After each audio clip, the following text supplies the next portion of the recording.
Isaac était très heureux. Son fils Jacob était rentré à la maison. Même Ésaü accueillit le frère qu'il avait autrefois juré de tuer. Mais les fils de Jacob n'étaient pas heureux, car Joseph, leur jeune frère, était le fils préféré de leur père. Les frères de Joseph devinrent encore plus en colère lorsqu'il leur raconta ses rêves. « Ma gerbe de blé se tenait bien droite, et les gerbes de mes frères se prosternaient devant elle, dit Joseph. Ce rêve signifiait que Joseph serait plus important que ses frères. Dans le second rêve de Joseph, le soleil, la lune et les étoiles se prosternaient devant lui. Même son père Jacob se mit en colère contre lui pour s'être placé au-dessus de ses parents et de ses frères. Un jour, Jacob envoya Joseph dans les champs où ses frères faisaient paître leurs troupeaux. Ses frères le virent arriver. « Tuons ce rêveur », murmurèrent-ils. Joseph ne se doutait pas du danger qui l'attendait. Ruben, l'aîné, n'était pas d'accord. « Nous ne devons pas verser le sang, » dit-il.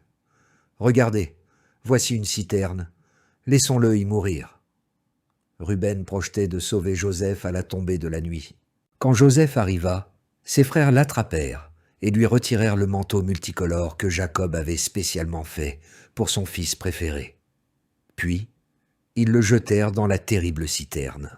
Pendant l'absence de Ruben, une caravane de chameaux s'approcha, en route vers l'Égypte lointaine. « Vendons Joseph !» cria Judas, son frère. L'affaire fut conclue. Ils vendirent Joseph pour 20 pièces d'argent. En pleurs et plein de peur, Joseph regarda impuissant le chameau vacillant l'éloigner de sa famille et de son pays. « Est-ce le manteau de Joseph ?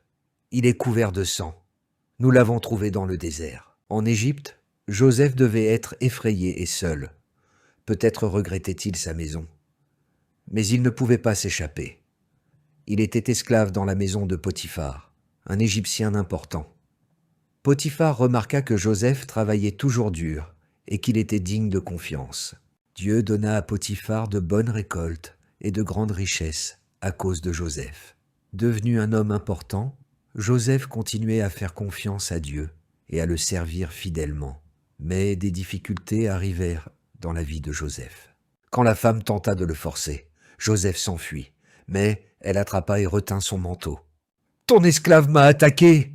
se plaignit la femme de Potiphar. « Regarde, voici son manteau !» Potiphar se mit en colère. Peut-être savait-il que sa femme mentait, mais il devait agir. Que ferait-il ? Potiphar fit jeter Joseph en prison. Bien qu'il fût innocent, Joseph n'était ni amer ni en colère. Peut-être apprenait-il à travers ces épreuves que, où qu'il soit, s'il honorait Dieu, Dieu l'honorerait, même en prison.